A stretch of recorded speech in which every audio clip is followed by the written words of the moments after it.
समन्ता चक्रवालेषु अत्रा गच्छन्तु देवता सदमं मुनिराजस्य शृण्वन्तु सगमोखदं धम्मश्रवणकालो अयं भदन्ता धम्मश्रवणकालो अयं भदन्ता धम्मश्रवणकालो अयं भदन्ता नमो तस्स भगवतो अरहतो सम्मा सम्बुद्दस्स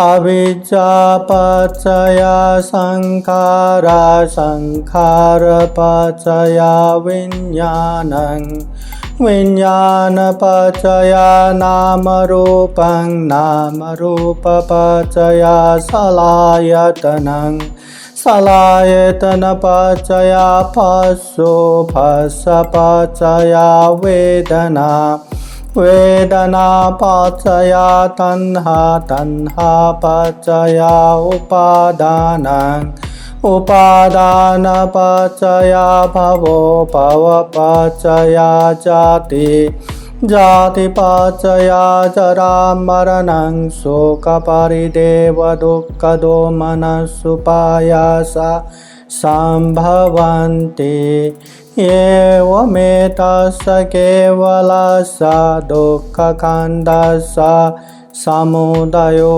होति। महाकारुणिक तथागत भगवान बुद्ध को वंदना। महाकारुणिक तथागत बुद्ध द्वारा देशित स्वाख्यात धम्म को वंदना। महाकारुणिक तथागत बुद्ध के आर्य श्रावक सुप्रतिपन्न संघ को वंदना। परम पूजनीय बोधिसत्व डॉक्टर बाबा साहब अम्बेडकर और उपस्थित हुए श्रद्धा संपन्न बुद्धि संपन्न धम्म प्रेमी उपासक उपासिकाएं। महाकारुणिक तथागत भगवान बुद्ध ने जिस तरह यो धम्मं पश्यति सो मं पश्यति, जो धम्म को देखेगा वो बुद्ध को देखे समान है, ऐसा उपदेश दिया है। उसी तरह तथागत बुद्ध ये भी कहते हैं यो पतिच्च समुत्पादं पश्यति सो धम्मं पश्यति, जो प्रतीति समुत्पाद को देखता है समझता है वो धम्म को देखता है धम्म को समझता है। यो धम्मं पश्यति सो पतिच्च समुत्पादं पश्यति, जो धम्म को समझता है वो प्रतीति समुत्पाद को समझता है। तथागत बुद्ध के ही वाणी को लेके जो त्रिपिटक में संग्रहित सूत्र है वही सूत्र को आधार बना के ये तथागत बुद्ध ने ये प्रतीति समुत्पाद धम्म को कैसे जाना। और तथागत बुद्ध ही नहीं, पहले का जो बुद्ध है उन लोगों ने भी कैसे ये प्रतीति समुत्पाद धम्म को जाना, कैसे धम्म को साक्षात्कार किया, इसके विषय में आप लोगों को बताता हूँ। महाकारुणिक तथागत बुद्ध श्रावस्ती के जेतवन बिहार में साधना कर रहे थे और साधना कर रहे समय में ही वहाँ जो उपस्थित भिक्षुओं को संबोधन करते हुए प्रतीति समुत्पाद के विषय में बताते हैं, समझाते हैं। और यही प्रतीति समुत्पाद के विषय में समझाते हुए तथागत बुद्ध ये भी कहते हैं कि भिक्षु पहले जो विपस्सी बुद्ध थे, जो दुनिया में विपस्सी बुद्ध आए, तो उन्होंने भी बुद्ध होने से पहले जो बोधिसत्व अवस्था था, मतलब बुद्ध होने के लिए जो 10 पारमिता 10 उपपारमिता 10 परमत पारमिता पूर्ण करते हुए आगे बढ़ते हैं, उस अवस्था को बोधिसत्व कहते हैं। जब बोधि ज्ञान प्राप्त करके बुद्ध बनते हैं, सम्यक संबुद्ध बनते हैं, तब से बुद्ध बनते हैं। तो विपस्सी बुद्ध होने से पहले बोधिसत्व अवस्था में उन्होंने ये चिंतना किया कि ये दुनिया में कैसे महासंकट आए हैं, इतना बड़ा संकट आए हैं ये दुनिया में। देखा जाए तो सारे लोग, सारे प्राणियां बस जन्म हो रहा है, बूढ़ा हो रहा है, मृत्यु हो रहा है और फिर से जन्म हो रहा है। जन्म के बाद फिर से बूढ़ा हो रहा है, फिर से मृत्यु हो रहा है, फिर से जन्म हो रहा है। ऐसे भव चक्र में घूमते रहे, घूमते रहे, घूमते रहे। कब ये खत्म होगा पता नहीं, कब ये भव चक्र, संसार चक्र खत्म होगा पता नहीं। क्या मैं ऐसे ज्ञान को प्राप्त कर पाऊंगा क्या? तो इस तरह विपस्सी बुद्ध ने ऐसा चिंतना करते करते, एकाग्र सूक्ष्म प्रज्ञा से ध्यान करते करते, विचार करते करते, चिंतना करते करते, वो क्रमिक रूप से कि दुनिया में जितने भी दुख है, जो जरा मरण कहते हैं, ये दुख, क्या ये दुख का निस्सरण या निरुद्ध या ये जो खत्म हुए ऐसी कोई चीज नहीं है क्या? क्या इसको खत्म नहीं कर सकता क्या कि ये क्यों उत्पन्न हुआ है? तो ऐसा चिंतना करते करते, जरा मरण इसलिए होता है क्योंकि जन्म होता है, फिर क्रमिक रूप से फिर ये जन्म क्यों होता है? जन्म इसलिए होता है क्योंकि भव उत्पन्न है। तो ऐसा करते करते करते प्रतीति समुत्पाद को जान लेता है। अनुलोम प्रतिलोम, ऊपर से नीचे तक, नीचे से ऊपर तक पूरा जान लेता है। ये विपस्सी बुद्ध के विषय में तथागत बुद्ध कहते हैं।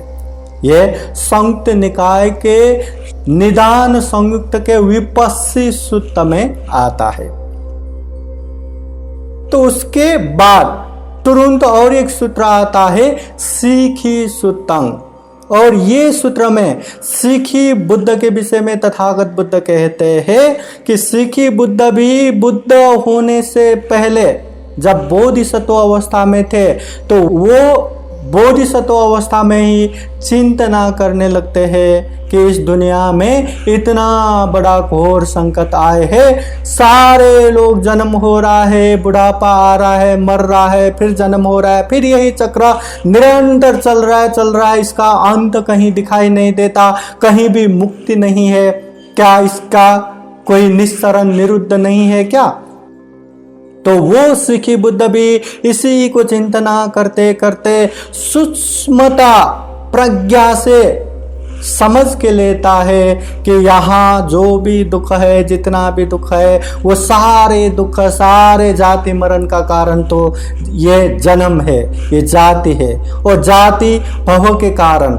ऐसे क्रमिक रूप से यही प्रतीति समुत्पाद को अनुलोम प्रतिलोम, ऊपर से नीचे तक, नीचे से ऊपर तक जान लेते हैं। ये तथागत बुद्ध बोलते हैं सीखी बुद्ध के विषय में, जो सीखी सूत्र में संग्रहित है। और इसके तुरंत बाद और एक सूत्र आता है, वेस्सभु सूत्र, कि महाकारुणिक तथागत बुद्ध कहते हैं पहले दुनिया में वेस्सभु बुद्ध उत्पन्न हुए थे। वो बुद्ध भी बोधि ज्ञान प्राप्त करके बुद्ध होने से पहले जब बोधिसत्व अवस्था में थे, तो वो भी दुनिया को देखता है कि दुनिया में इतना बड़ा घोर संकट आए है। जितने भी प्राणियां हैं, जन्म हो रहा है, जरा मरण हो रहा है, फिर से जन्म हो रहा है, फिर से जरा मरण हो रहा है। ये दुख चक्र, ये संसार चक्र चले जा रहे, और इसका मुक्ति नहीं है। क्या इसका मुक्ति नहीं है? अपने सूक्ष्म ज्ञान से, प्रज्ञा ज्ञान से समझ के लेता है जितने भी दुख है, जरा मरण है, उसका कारण तो जाति है, ये जाति भव के कारण है। इस तरह ये वेस्सभु बुद्ध भी प्रतीति समुत्पाद को अनुलोम प्रतिलोम से जान लेता है। ये हुआ वेस्सभु सूत्र। तथागत बुद्ध ने जो इसके तुरंत बाद और एक सूत्र तथागत बुद्ध कहते हैं, जो ककुसंध सूत्र। ककुसंध, जब लोक में तथागत बुद्ध आए, ककुसंध नामक जो बुद्ध, वो बुद्ध भी बुद्ध होने से पहले बोधिसत्व अवस्था में ठीक ऐसे ही सोचते हैं। दुनिया में इतना बड़ा घोर संकट है, यहाँ जन्म हो रहा है, मरण हो रहा है, फिर जन्म हो रहा है, मरण हो रहा है, ये दुख का कहीं भी अंत नहीं है। क्या इसका अंत नहीं है? ऐसे सोचते सोचते, चिंतना करते करते प्रज्ञा से सूक्ष्म रूप से जान लेता है कि यहाँ जितना भी दुख हो रहा है, जरा मरण हो रहा है, इसका कारण जाति है। जन्म हुआ इसलिए ये सब हो गया, और जन्म भी इसलिए हो गया क्योंकि भव हो रहा है। तो ऐसे क्रमिक रूप से ये प्रतीति समुत्पाद को अनुलोम प्रतिलोम से जान लेता है। ये हुआ ककुसंध सुत्ता।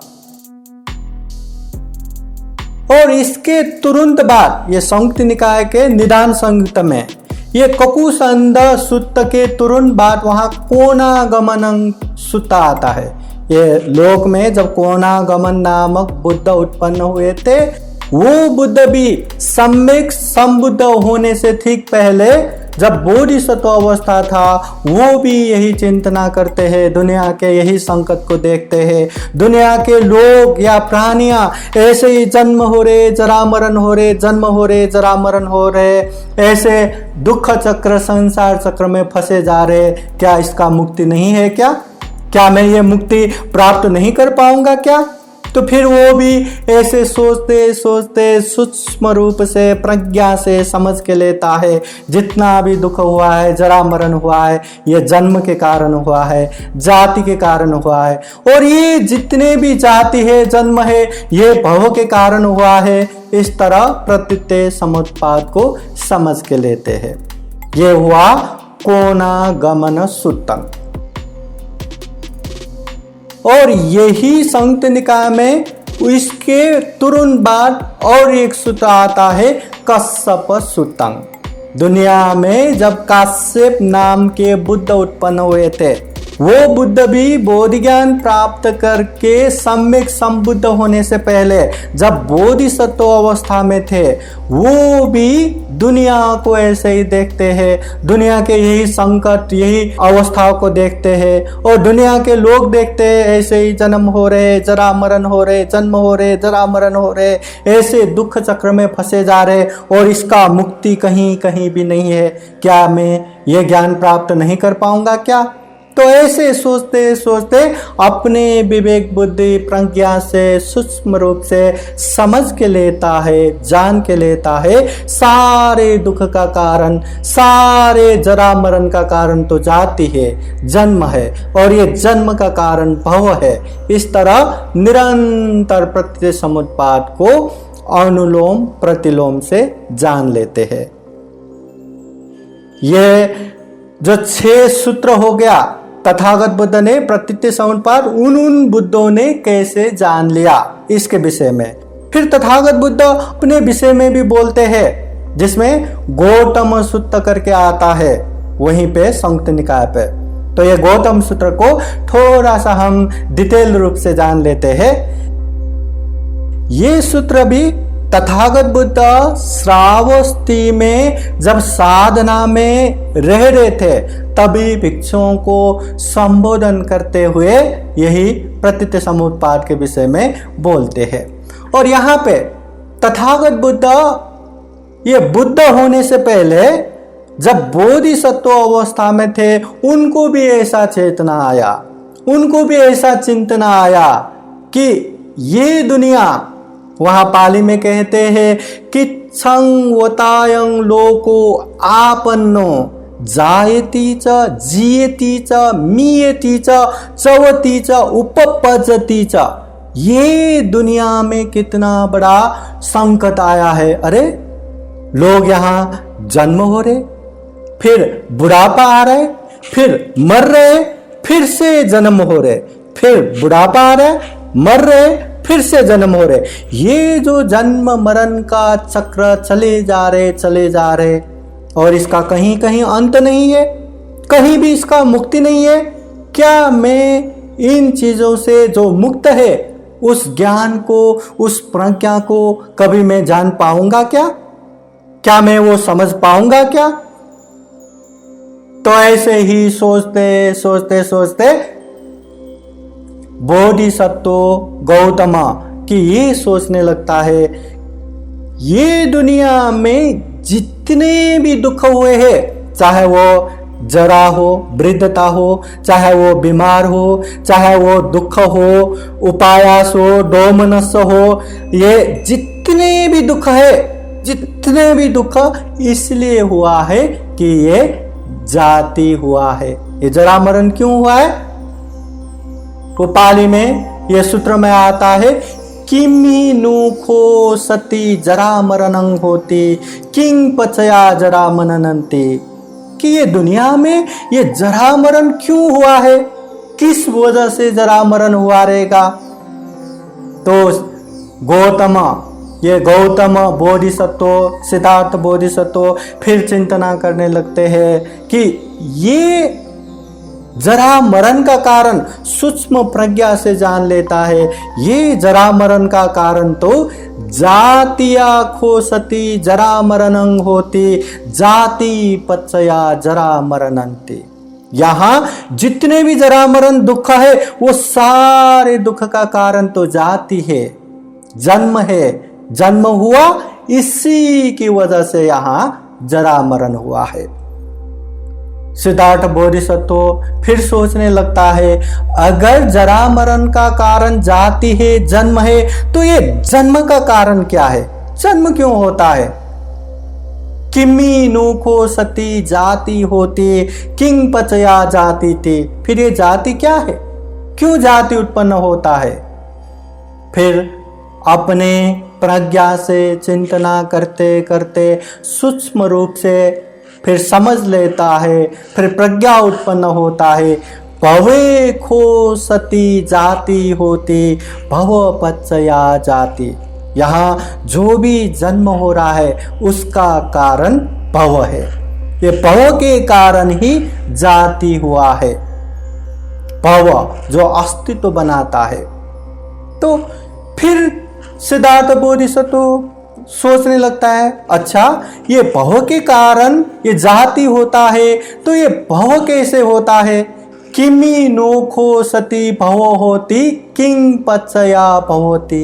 ये किस वजह से भव उत्पन्न हुआ? ये भव उत्पन्न का कारण क्या है? फिर अपने सूक्ष्मता ज्ञान से, प्रज्ञा ज्ञान से फिर समझ लेता है उपादाने खो सती भव होती उपादान पचया भव। ये उपादान की वजह से भव उत्पन्न हुआ है। हर चीज में जो अति आसक्त होता है, अति आलंबन होता है कि मन चिपक जाता है, चिपकाऊ हो जाता है, इसकी वजह से भव उत्पन्न होता है, अस्तित्व बनता है। फिर सोचने लगता है अच्छा तो ये उपादान फिर क्यों उत्पन्न होता है? किम्मी नोखो सती उपादान होते, किस वजह से उपादान होता है? किंग पचया उपादानंते। ये उपादान का कारण क्या होगा? फिर से सोचने लगता है, चिंतना करने लगता है। ऐसे सोचते सोचते, चिंतना करते करते सूक्ष्मता ज्ञान से, प्रज्ञा ज्ञान से फिर समझ के लेता है तन्हाय खो सती उपादान होती। तृष्णा की वजह से, तन्हा के वजह से उपादान होता है। तन्हा पचया उपादान। तन्हा ही उपादान का कारण है, तृष्णा ही उपादान का कारण है। हर चीज में जो आसक्त होता है, हर चीज में जो चाहिए चाहिए चाहिए तरह का जो आसक्तता उत्पन्न होता है, लोभ लालच उत्पन्न होता है, उसकी वजह से ये चिपकाव, ये उपादान होता है। फिर सिद्धार्थ बोधिसत्व फिर से सोचने लगता है अच्छा फिर ये तृष्णा, ये तन्हा जो है, किम्मी नोखो सती तन्हा होती। ये तन्हा फिर क्यों होता है? ये तृष्णा क्यों होता है? किंग पचया तन्हाती। किस वजह से तन्हा उत्पन्न होता है? फिर तृष्णा के विषय में फिर सोचते सोचते, चिंतना करते करते अपने सूक्ष्म ज्ञान से फिर समझ के लेता है वेदना खो सती तन्हा होती। कि वेदना की वजह से ही तृष्णा उत्पन्न होता है। वेदना पचया तन्हा, वेदना से तन्हा या तृष्णा उत्पन्न होता है। जो हम हर चीज देखते हैं, सुनते हैं, ये अच्छा है, ये चाहिए, ये बुरा है, ये नहीं चाहिए, जिस तरह के अनुभूति होता है, अनुभव होता है, वेदना होता है, उसमें जो आसक्त तृष्णा उत्पन्न होता है। इसलिए ये वेदना की वजह से तृष्णा उत्पन्न होता है। अच्छा, फिर सिद्धार्थ बोधिसत्व सोचने लगता है, वेदना की वजह से तृष्णा उत्पन्न होता है, तो ये वेदना क्यों उत्पन्न होता है? किम्मीनो खो सती वेदना होती, ये वेदना क्यों होता है? किंग पचया वेदना, किस वजह से वेदना उत्पन्न होता है? फिर से इस विषय में सोचते सोचते, चिंतना करते करते, सूक्ष्म ज्ञान से, प्रज्ञा ज्ञान से फिर समझ के लेता है, फस्से खो सती वेदना होती, फस पचया वेदना। ये स्पर्श की वजह से वेदना उत्पन्न होता है। ये फस के कारण वेदना उत्पन्न होता है। जो स्पर्श होता है, ये जो आयतन है, ये जो शारीरिक इंद्रिय है, ये आंखों से रूप देख के, कानों से शब्द सुन के, मुंह से स्वाद लेके, नाक से गंध लेके, जिस तरह से वो स्पर्श होने के बाद वहां अच्छा बुरा, इस तरह से जो वेदना की वजह से तृष्णा उत्पन्न होता है।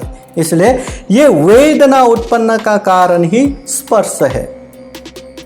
फिर सिद्धार्थ बोधिसत्व सोचने लगता है, तो ये स्पर्श के कारण वेदना उत्पन्न होता है, तो स्पर्श क्यों उत्पन्न होता है? किस वजह से स्पर्श उत्पन्न होता है? किम्मी नु खो सती फस्सो होती, फस्स क्यों होता है? किंग पचया फस्सो, ये फस्स किस वजह से उत्पन्न होता है? फिर इसके विषय में सोचते जाते हैं, सोचते जाते हैं, सोचते सोचते, चिंतना करते करते, फिर सिद्धार्थ बोधिसत्व को सूक्ष्म ज्ञान से, प्रज्ञा ज्ञान से फिर ये ज्ञान उत्पन्न होता है, सलायतन खो सती फस्सो होती। ये जो 6 आयतन है, ये 6 आयतन की वजह से ही स्पर्श उत्पन्न होता है। सलायतन पचया फस्सो, 6 आयतन की वजह से ही ये स्पर्श उत्पन्न होता है। फिर अगर 6 आयतन से स्पर्श उत्पन्न होता है, तो ये 6 आयतन क्यों उत्पन्न होता है? किम्मी नो खो सती सलायतनं होती, ये सलायतन क्यों होता है? 6 आयतन क्यों होता है? किंग पचया सलायतना, किस वजह से सलायतन होता है? फिर इसके विषय में भी सोचते सोचते, चिंतना करते करते, सूक्ष्म प्रज्ञा ज्ञान से फिर बोध करते हैं, नाम रूपे खो सती सलायतनं होती। ये नाम और रूप, ये शरीर और मन, ये 2 होने की वजह से ही ये 6 आयतन भी उत्पन्न होता है। नाम रूप पचया सलायतन, नाम रूप की वजह से ये 6 आयतन उत्पन्न होता है। अच्छा, तो नाम रूप की वजह से ये 6 आयतन उत्पन्न होता है, तो ये नाम रूप क्यों उत्पन्न होता है? हाँ, किम्मी नु खो सती नाम रूपं होती, ये नाम रूप क्यों होता है? किंग पचया नाम रूपया, किस वजह से नाम रूप उत्पन्न होते हैं? फिर इस विषय में भी सिद्धार्थ बोधिसत्व चिंतना करते हैं, सोचते हैं और सूक्ष्मता ज्ञान से समझ के लेते हैं, प्रज्ञा उत्पन्न कर लेते हैं। विज्ञाने खो सती नाम रूपं होती, ये विज्ञान की वजह से ही नाम रूप होता है। विज्ञान पचया नाम रूप, ये विज्ञान की वजह से नाम रूप उत्पन्न होता है। फिर सिद्धार्थ बोधिसत्व फिर सोचने लगता है, अगर विज्ञान की वजह से नाम रूप उत्पन्न होता है, तो फिर ये विज्ञान क्यों उत्पन्न होता है? किम्मी नु खो सती विज्ञानं होती, ये विज्ञान क्यों उत्पन्न होता है? किंग पचया विज्ञानंति, ये विज्ञान किस वजह से उत्पन्न होता है? तो इस विषय में भी सिद्धार्थ बोधिसत्व चिंतना करते हैं, सोचते हैं और सूक्ष्म ज्ञान से, प्रज्ञा ज्ञान से फिर से बोध होता है, समझ के लेता है। संखारे सुखो सती विज्ञानं होती, ये संस्कार की वजह से विज्ञान उत्पन्न होता है।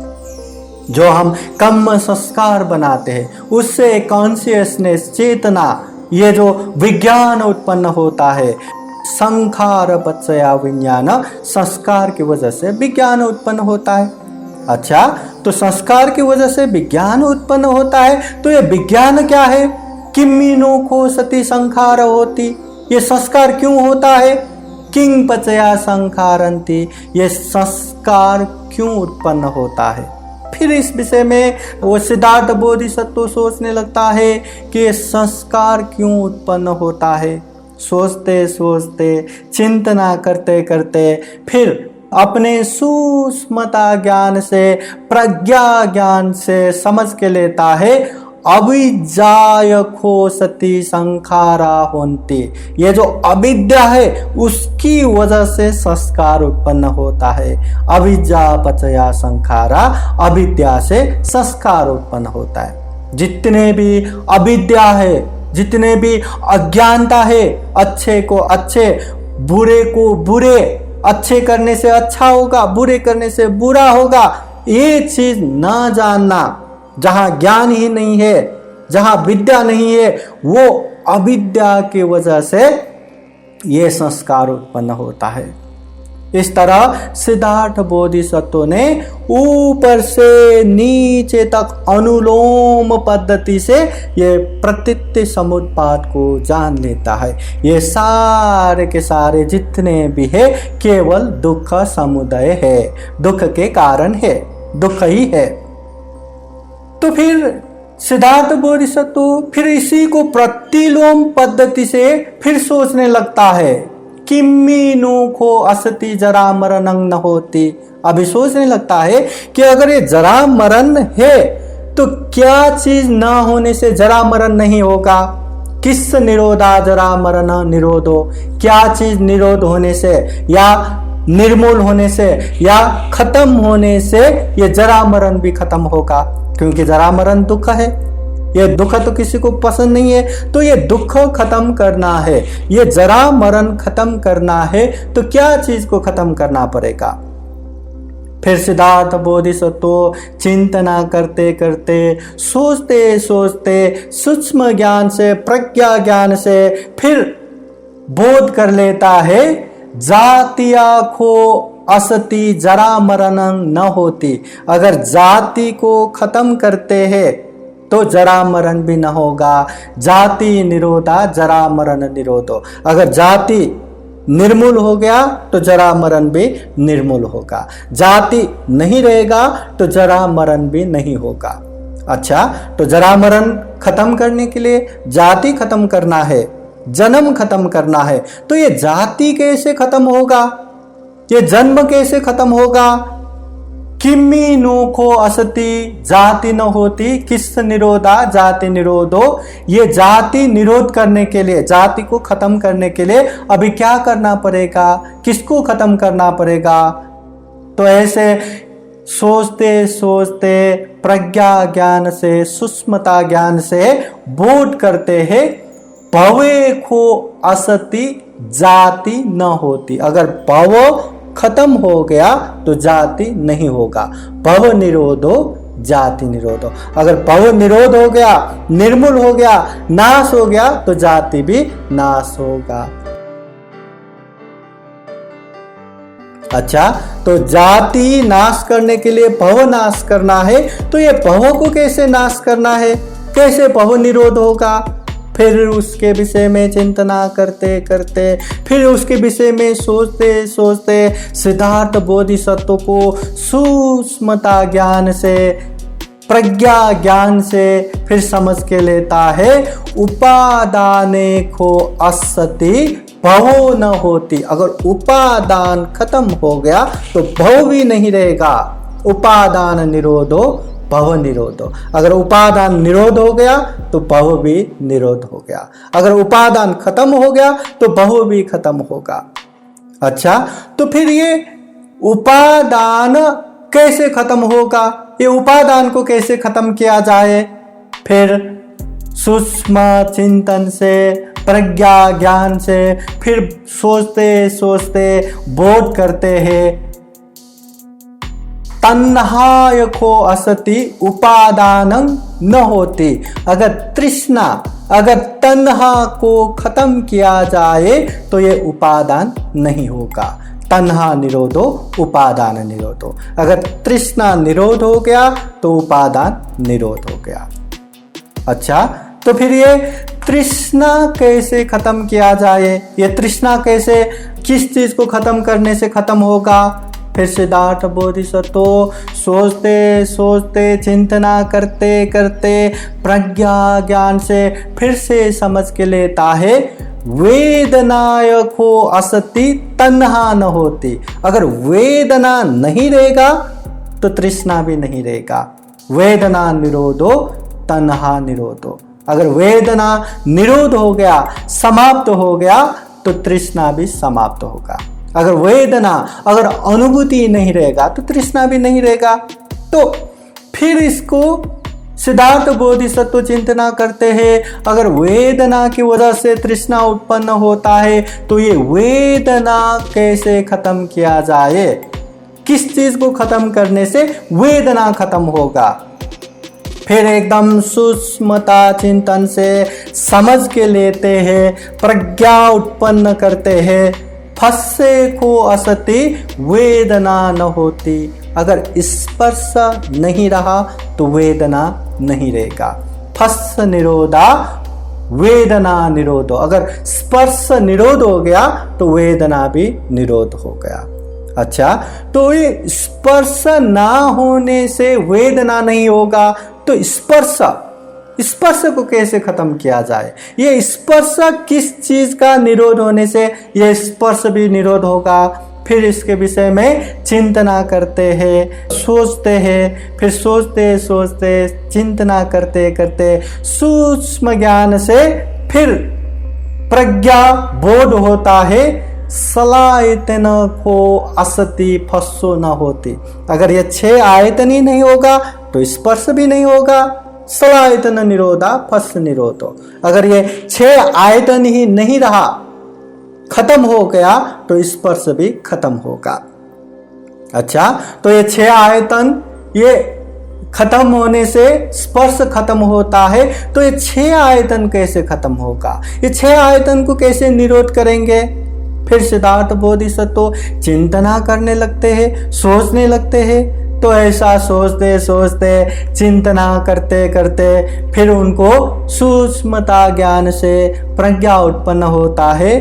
नाम रूपे को असति सलायतनं न होती। अगर नाम रूप नहीं रहा तो ये सलायतन, ये 6 आयतन भी नहीं होगा। अगर शरीर और मन ही नहीं रहेगा तो न ये 5 इंद्रिय रहेगा, न ये मन रहेगा, तो ये 6 आयतन भी नहीं रहेगा। नाम रूप निरोधा सलायतन निरोधो। नाम रूप निरोध हो गया तो ये 6 आयतन भी निरोध होगा। अच्छा, तो फिर ये नाम रूप कैसे निरोध होगा? ये नाम रूप कैसे खत्म होगा? फिर इसके विषय में चिंतना करते करते, सोचते सोचते, सूक्ष्म ज्ञान से सिद्धार्थ बोधिसत्व को प्रज्ञा बोध होता है। संखारेषु सो असति विज्ञानं न होती। विज्ञाने को असति नाम रूपं न होती। अगर विज्ञान नहीं रहा तो नाम रूप भी नहीं होगा। विज्ञान निरोधा नाम रूप निरोधो। अगर विज्ञान निरोध हो गया तो नाम रूप भी नहीं होगा। विज्ञान नहीं होगा तो नाम रूप भी नहीं होगा। अच्छा, तो ये नाम रूप के कारण विज्ञान है, तो ये विज्ञान कैसे खत्म होगा? विज्ञान को कैसे निरोध करेंगे? कैसे निर्मूल करेंगे? कैसे समाप्त करेंगे?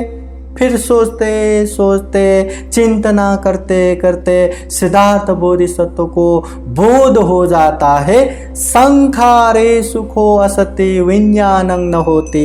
अगर संस्कार नहीं रहा तो विज्ञान भी नहीं रहेगा।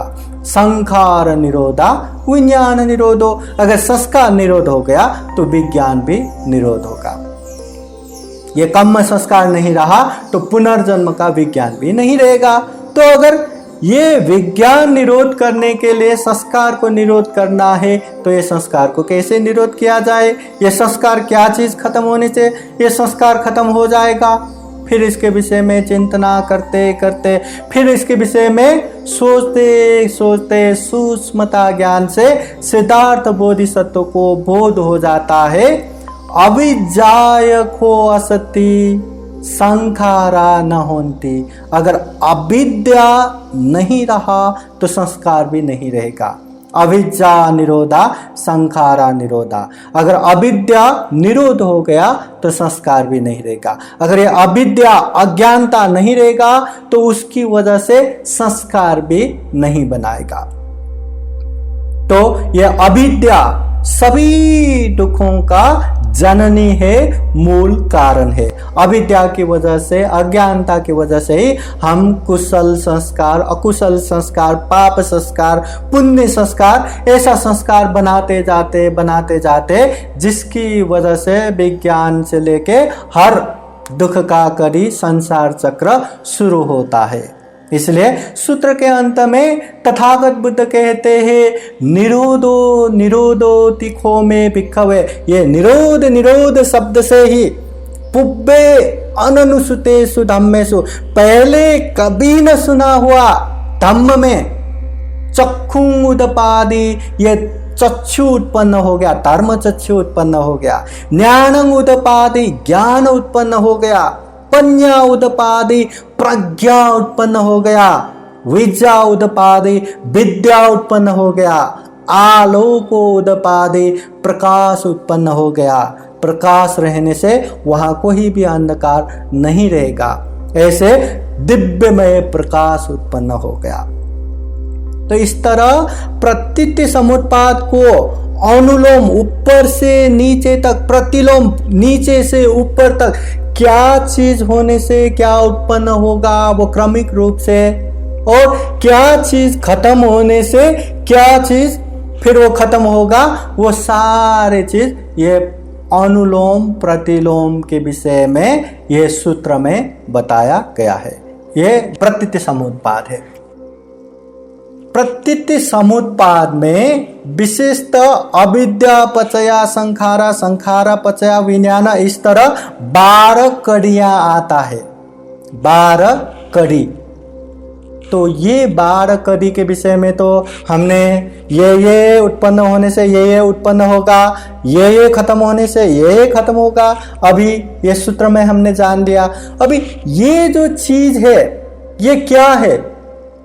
हम तो जरा मरण बोले तो वृद्धता मृत्यु, जाति बोले तो जन्म, इतना तो हमें पता ही है। मगर बुद्ध के शब्दों में, बुद्ध की वाणी में, पाली में इसको कैसे बताया गया है, इसको कैसे समझाया गया है, इसको हम समझ लेंगे। क्योंकि व्याख्या तो हर कोई अपने अपने हिसाब से करते ही है, मगर हमें मूल बुद्ध वाणी, मूल बुद्ध वचन क्या है उसको जान लेंगे तो अपने अपने हिसाब से समझ लेंगे, अपने अपने हिसाब से व्याख्या करेंगे। ये जो जरा मरण क्या है, जाति क्या है, पहो क्या है, ये सारी चीजें जो संयुक्त निकाय के निदान संयुक्त के विभंग सूत्र में व्याख्या किया है, प्रतीति समुत्पाद का व्याख्या किया है।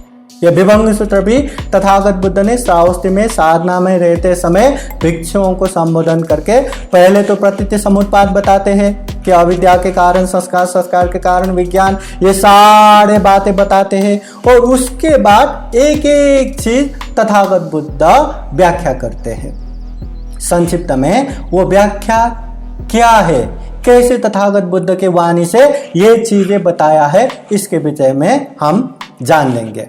सबसे पहले जरा मरण, 12 कड़ी का सबसे पहला कड़ी है जरा मरण। ये कतमंच भिक्खवे जरा मरणं, ये जरा मरण क्या है भिक्षुओं, तथागत बुद्ध पूछते हैं। फिर तथागत बुद्ध जवाब देते हैं, या तेसं तेसन सत्तानं, वो जो जीव है, प्राणी है, तम्मी तम्मी सत्य निकाय, वो सत्व योनियों में, सत्व जगत में, हाँ, जरा जीर्णता खंडिचं पालिचं वलितं, मतलब ये जो उन जीवों का उन सत्व निकायों में, जरा का मतलब क्या है, बूढ़ा हो जाना, पुराना हो जाना, ये दांत आदि सब टूट के गिरना, झरना, ये जो बाल है ये पूरा सफेद सफेद होना, ये जो स्किन है, त्वचा है, उसमें झुर्रियां आना, और ये जो आयु है ये छीन होना, हानि होना, और जो इंद्रिय है ये शिथिल होना, परिपक्व होना, ये जरा है। परिपक्व होना ये जरा है, वृद्धता है। फिर ये मरण क्या है?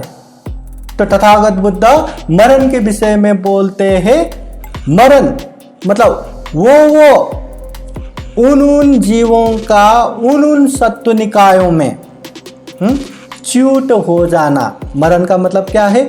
च्युत हो जाना, मुक्त हो जाना, देहपात हो जाना, या उससे पृथक अलग हो जाना, अंतर्धान या लोप हो जाना, मृत्यु होना, मरण होना, समय समाप्त हो जाना, या शरीर का गिर जाना, या ये स्कंदों का छिन्न भिन्न हो जाना, इसको मरण कहते हैं।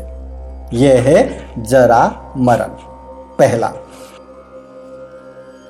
दूसरा, कतमाच भिक्खवे जाति भिक्षुओं, ये जाति क्या है, जन्म क्या है?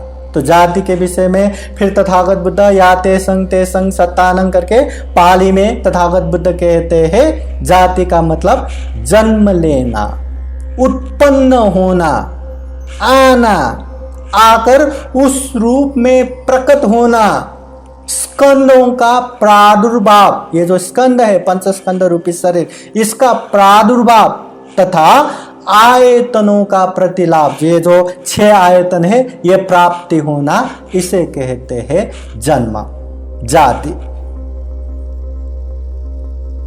फिर तथागत बुद्ध कहते हैं, कतमोच भिक्खवे भवो, ये भव क्या है? भव का मतलब क्या है? ये भव का मतलब ही जन्म ग्रहण करने की प्रवृत्ति है, जन्म ग्रहण करने की इच्छा है। तो तथागत बुद्ध वहां कहते हैं ये भव का भी 3 भेद है। एक है काम भव, दूसरा है रूप भव, तीसरा है अरूप भव। काम भव मतलब काम लोक में ही बने रहना, चिपके रहना। रूप भव मतलब रूप लोक में ही बने रहना, यहीं रहना। तीसरा है अरूप भव, अरूप लोक में बने रहना, मतलब यहां जन्म होना, वहां जन्म होना, यहीं बैठ के मौज मजा करना, इस तरह से जो प्रवृत्ति रहता है, जो इच्छा रहता है, इसको भव कहते हैं। फिर तथागत बुद्ध पूछते हैं, कतमंच भिक्खवे उपादानं, ये उपादान क्या है? हाँ, उपादान बोले तो अति चिपकाव, चिपके रहना, अति आलंबन होना, अति अटैचमेंट, आसक्त होना। तो ये उपादान के विषय में भी तथागत बुद्ध बोलते हैं, उपादान 4 प्रकार का है। काम उपादान, मिथ्या दृष्टि उपादान, शील व्रत उपादान, आत्मवाद उपादान। मतलब काम, ये पंच इंद्रिय में भोग विलास करके उसी में मौज मजा करने का वो उपादान। मिथ्या दृष्टि के ऊपर अति आसक्त होना कि यही ठीक है, मैंने जो समझा वही ठीक है, यही राइट है करके बैठना। फिर शील व्रत उपादान, अंधविश्वास में अति आसक्त होना, अति चिपकाव होना। और आत्मवाद उपादान, मैं हूं, मेरा है, आत्मा है करके उसमें चिपकाव होना, ये उपादान। फिर तथागत बुद्ध कहते हैं, कतमाच भिक्खवे तन्हा, ये तृष्णा क्या है भिक्षुओं? फिर तथागत बुद्ध कहते हैं, तृष्णा 6 प्रकार के होते हैं। रूप तृष्णा, या आंखों से रूप देख के वहां आसक्त होना। शब्द तृष्णा, ये कानों से शब्द सुन के वहां आसक्त होना। गंध तृष्णा, नाक से गंध लेके उसमें आसक्त होना। रस तृष्णा, मुंह से स्वाद लेके उसमें आसक्त होना। स्पर्श तृष्णा, ये शरीर से स्पर्श करके उसमें आसक्त होना।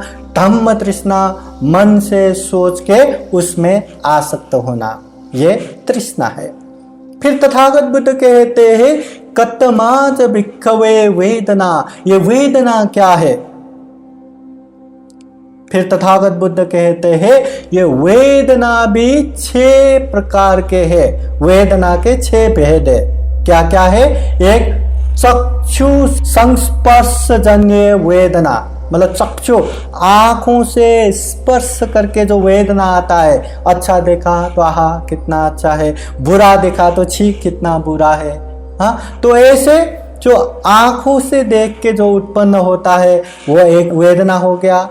दूसरा श्रोत संस्पर्श जन्य वेदना, मतलब ये कानों से सुन के जो उसमें वेदना उत्पन्न होता है वो। 3 घ्राण वेदना, ये जो नाक से सुगंध लेके वहां से आने का वेदना। और जिह्वा संस्पर्श जन्य वेदना, ये जिह्वा जीभ से स्वाद लेके जो वेदना उत्पन्न होता है, अनुभूति होता है। काय संस्पर्श जन्य वेदना, ये काय, ये शरीर से स्पर्श करके जो वेदना आता है। और मन से स्पर्श करके जो वेदना आता है, मन वेदना, मतलब ये वेदना भी 6 प्रकार का है। 6 आयतन से जो स्पर्श करके उसमें जो सुख या दुख या न सुख न दुख जो वेदना अनुभूति उत्पन्न होता है वो वेदना। तो तथागत बुद्ध फिर कहते हैं कतमोच भिक्खवे फस्सो, ये फस्स या स्पर्श क्या है? तथागत बुद्ध कहते हैं स्पर्श भी 6 प्रकार का है। एक चक्षु संस्पर्श, ये आंखों से स्पर्श करना, कोई भी रूप देखा स्पर्श करते, अच्छा है बुरा है। 2 में श्रोत संस्पर्श, ये जो कान से स्पर्श होता है, आवाज अच्छा लगा बुरा लगा। 3 घ्राण संस्पर्श, ये जो नाक से स्पर्श होता है, सुगंध दुर्गंध। 4 जिह्वा संस्पर्श, ये जीभ से स्पर्श होता है, स्वादिष्ट या एकदम बकवास। काय संस्पर्श, ये शरीर से स्पर्श करते हैं, नरम है कड़ा है। फिर मन संस्पर्श, ये कुशल है अकुशल है। ऐसा स्पर्श भी 6 प्रकार के हैं, स्पर्श जो करते हैं। फिर तथागत बुद्ध पूछते हैं 8 नंबर में, ये 12 कड़ी के 8 नंबर में सदायतना, कतमंच भिक्खवे सलायतनम, ये सलायतन क्या है? फिर तथागत बुद्ध कहते हैं ये 6 आयतन, ये आयतन भी 6 प्रकार के हैं। एक चक्षु आयतन, दूसरा श्रोत्र आयतन, तीसरा घ्राण आयतन, चौथा जिह्वा आयतन, 5वां काय आयतन, 6 मन आयतन। मतलब ये जो 6 आयतन का ही हो गया। तो वैसे ही तथागत बुद्ध फिर से बोलते कतमंच भिक्खवे नाम रूपं, ये नाम रूप क्या है? फिर तथागत बुद्ध कहते हैं वेदना, संज्ञा, चेतना, स्पर्श और मनस्कार, ये जो समूह नाम है। फिर ये जो 4 महाभूत या चारों महाभूतों को लेकर जो रूप बनता है उसे रूप कहते हैं। ये नाम को मन भी कहते हैं, मन को चित्त चेतसिक भी कहते हैं। चेतसिक में भी वेदना संज्ञा संस्कार आता है। मतलब ये जो पंचस्कंद का शरीर है नाम रूप भी कहते हैं। ये रूप तो ये दिखने वाला शरीर हो ही गया, नाम बोले तो मन हो गया। वो नाम में भी रूप वेदना संज्ञा संस्कार विज्ञान आता है। तो ये जो पंचस्कंद रूपी शरीर है यही नाम रूप है। फिर तथागत बुद्ध कहते हैं कतमंच भिक्खवे विज्ञानं, यह विज्ञान क्या है? तो तथागत बुद्ध ने फिर 6 विज्ञानों के विषय में बोलते हैं कि आंखों से रूप देख के उसमें जो हमें वो ज्ञात होता है वो चक्षु विज्ञान। ऐसे ही चक्षु विज्ञान 1, 2 श्रोत विज्ञान, 3 घ्राण विज्ञान, 4 जीवा विज्ञान, 5 काय विज्ञान, 6 मन विज्ञान। ये 6 प्रकार के विज्ञान हो गया। और 11वें में तथागत बुद्ध फिर कहते कतमेच भिक्खवे संखारा। ये संस्कार क्या है? संस्कार बोले तो कर्म संस्कार। ये संस्कार 3 प्रकार के तथागत बुद्ध ने बताए। 1 काय संस्कार, 2 वाक संस्कार, 3 मन संस्कार। ये शरीर से जो संस्कार बनाते हैं, मन से जो संस्कार बनाते हैं, वाणी से जो संस्कार बनाते हैं। फिर अंत में तथागत बुद्ध कहते हैं कतमाच भिक्खवे अविद्या। ये अविद्या क्या है? तथागत बुद्ध ने विशेषतः अविद्या 4 प्रकार का बताया है। दुख को न जानना, दुख के कारण को न जानना, दुख निरोध को न जानना, और दुख निरोध का जो मार्ग है, आर्य अष्टांगिक मार्ग है, उसको न जानना अविद्या है, अज्ञानता है। ये 12 कड़ी हो गया। अब ये 12 कड़ी में भी जहां वो प्रतीति समुत्पाद में आता है, इसमें 5 कड़ियां इसमें नहीं आता। जैसे शोक, दूसरा परिदेव जो विलाप करना, 3 दुख, 4 दोमनस जो मानसिक रूप से बेचैनी होना, और 5 उपायास जो मानसिक पीड़ा होता है। ये 5 कड़ी प्रत्यक्षतः ये 12 कड़ी में समावेश नहीं होता। और इसके तुरंत बाद तथागत बुद्ध ने भिक्षुओं को संबोधन करके 2 बातें बताते हैं।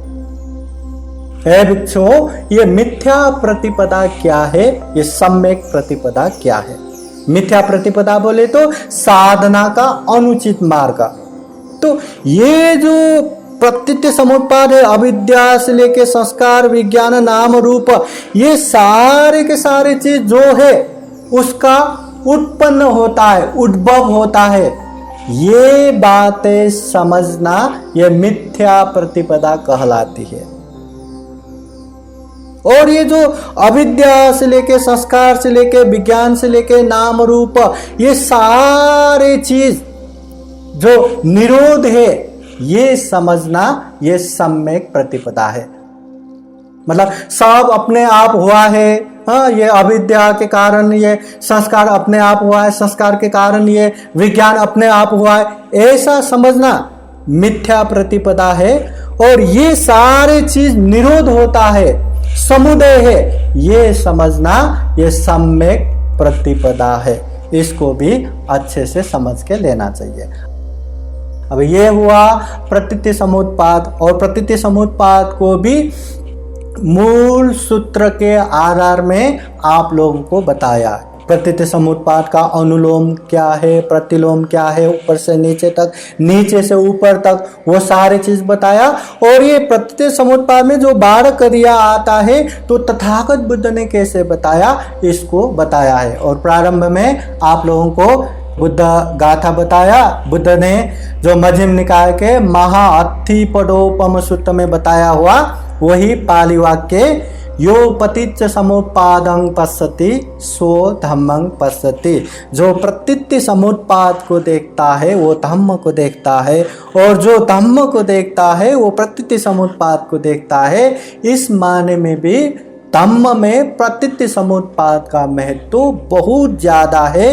प्रतीति समुत्पाद को अच्छे से जान लिया तो ये दुख का मूल कारण जानेंगे, और दुख के मूल कारण जान लिया तो दुख के मूल कारण को कैसे नाश करना है वो भी जानेंगे। फिर ये सारा दुख चक्र, सारा भव चक्र धम्म चक्र में परिवर्तन हो जाएगा, और जितने भी कर्म संस्कार है सारा नाश करके सभी दुखों से मुक्त, जन्म जरा व्याधि मरण से अलग निर्वाण तक प्राप्त कर पाएंगे। ये बुद्धवाणी है, ये तथागत बुद्ध के उपदेश है। फिर एक बार आप सभी के जीवन में खूब खूब सुख हो, शांति हो, मंगल हो, कल्याण हो। जीवन में खूब सारा पुण्य धम्म करते हुए, प्रतीति समुत्पाद को समझते हुए, दुख के मूल कारण को जान के उस मूल कारण को भी निरोध कर सके, निरुत्तर कर सके, नाश कर सके, और निर्वाण साक्षात्कार कर सके, ऐसी कामना करते हुए पाली गाथा द्वारा आशीर्वाद देते हैं। सब लोग श्रद्धापूर्वक सुनिए।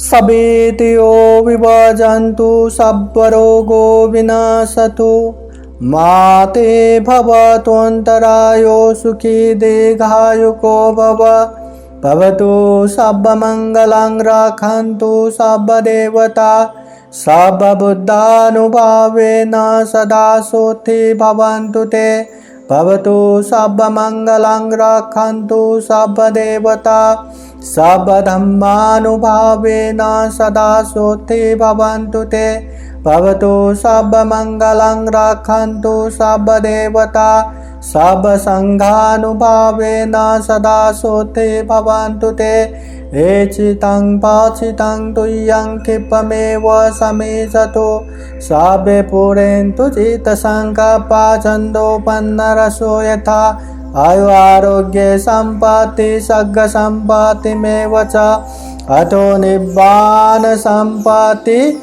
इमिनाते समीचतु। साधु साधु साधु। बुद्धं नमामि, बुद्ध को नमन करता हूँ। धम्मं नमामि, धम्म को नमन करता हूँ। संघं नमामि, संघ को नमन करता हूँ।